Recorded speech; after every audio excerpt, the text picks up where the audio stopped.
Good evening. Tonight, the oil is on the shore of America's Gulf Coast, and a lot more is on the way. Someone in New Orleans said today at times the smell is so strong it's like breathing the fumes of a car. And here is where that oil from the exploding rig is tonight as it starts to coat the beaches of Louisiana. And remember, 1/5 of the nation's seafood comes from these waters: shrimp, oysters, and 1,200 people are standing by to try to save the wildlife too. Sam Champion is in a commercial channel down in the Gulf. Sam. Diane, this is Tiger Pass. Clean water that shrimp boats take straight into the Gulf, which is the scene of one of the most unusual oil spills in history. No one knows how big it's going to get or when it will end, because that uncapped well keeps pouring oil right into the Gulf. There's been another question for a few days now, and that's, will that oil get into the protected wildlife behind us and harm any of the wildlife there? Well, today that question was answered. The first environmental casualty of the Gulf oil spill was found today. You can tell he is contaminated. The bird does have oil on the feathers. This northern gannet is supposed to be white, but it was discovered in open water covered in oil. He's now being cared for and cleaned at an emergency center set up to take care of wildlife injured in the Gulf. Rescue workers know he's only the first. Our goal when we get an animal in to wash it is to make sure that it's medically stable before we actually put it through a wash process. Birds are not the only endangered animals in the Gulf of Mexico. The wetlands of the Gulf are some of the most productive in the country, and scientists fear that habitat and the wildlife it supports are in imminent danger of environmental catastrophe. Of all the different types of habitats that get hit by oil, wetlands are the ones that are the most sensitive to and the hardest to recover from. Hardest to recover from because the wetlands are made of mud. If the oil gets into the mud, there is no way to get in and clean it. Machinery is too heavy, and that would further destroy the habitat. Experts say the oil could be there for 10 to 20 years, releasing lethal chemicals. In Alaska, to this day, they are still cleaning up after the remnants of the Exxon Valdez disaster.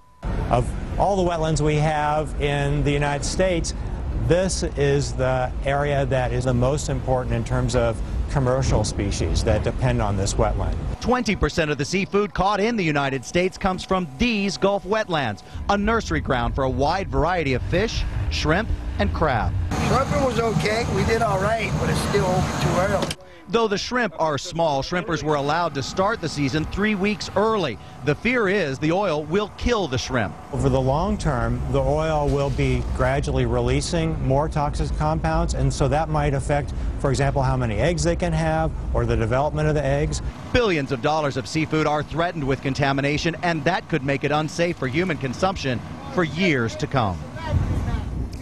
People we talked to today say they love these waters and they depend on them for their livelihood.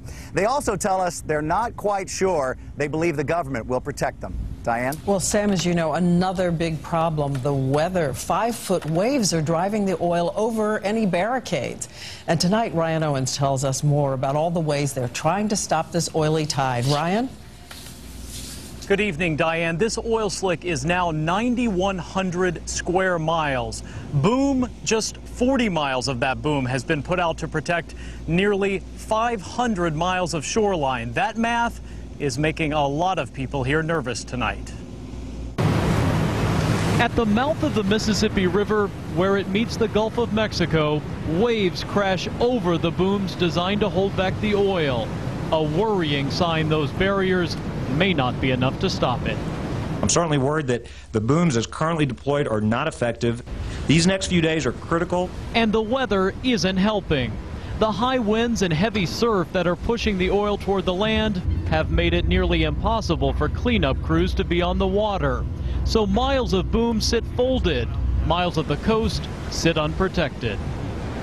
This barrier now represents the coast of Louisiana's last line of defense. And tonight, crews in Mississippi, Alabama, even as far as Florida, are preparing to do exactly the same thing. Florida just declared a state of emergency for counties in the Panhandle. Secretary of Homeland Security Janet Napolitano toured the threatened areas and expressed frustration that nothing the oil company BP has tried has slowed the leak. I think I share the disappointment of all in the fact that none of those worked. Now we need to move more speedily. She promised more naval vessels and military aircraft are on the way, hoping to save a Gulf Coast that's already seen so much loss. Of course I'm worried. I mean, I rebuilt this place after Katrina, rebuilt it after Gustav, and I might not even be able to rebuild it this time. The feds are also working here to make sure something like this doesn't happen again. They have deployed SWAT teams to 30 different rigs in the same area of the Gulf to inspect them, the same area where this one sank after it exploded.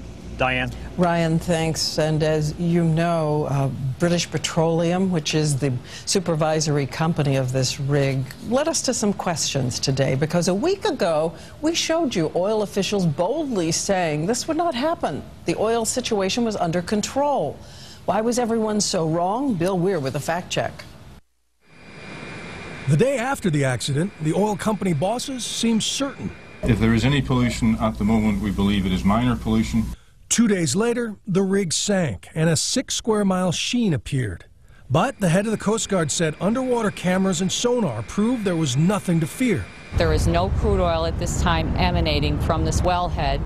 2 days later, the Coast Guard changed that and said the well was releasing 1,000 barrels a day, but those were BP's numbers, and a federal inspection showed that leak to be 5 times worse. And yesterday, 10 days after the accident, officials finally came to grips with the scope of this disaster. This is a spill of national significance. So how did things go so wrong? Well, it started with the rig. Both Deepwater Horizon's manual and automatic emergency shutoff valves failed, along with efforts to activate them with a remote submarine. There were actually 3 backup capabilities, but none of them worked. Some experts say they could have contained and burned the slick days ago, before it grew to the size of Jamaica. But shifting winds and information hindered those efforts. The Coast Guard's dependence on BP slipped out during this briefing with the Secretary of Homeland Security just off camera. I don't imagine, given the professionalism of our partner BP and maybe partner was, let me back up. They are not our partner. They are not our partner. Commandant, how would you describe the quality of the information you've been getting from BP for the past 10 days or so? When I've asked them questions, I've gotten responses. There is some information that's difficult to get, and there's some information they're still trying to provide. We're all very frustrated and concerned about the level of information we've got to work on. Bill Weir, ABC News, New York. And 2 more notes on all this. BP's chief executive said today the company will pay damages to people affected by the spill. And if you'd like to help with the wildlife rescue effort, a list of organizations looking for help and volunteers is on our website at abcnews.com.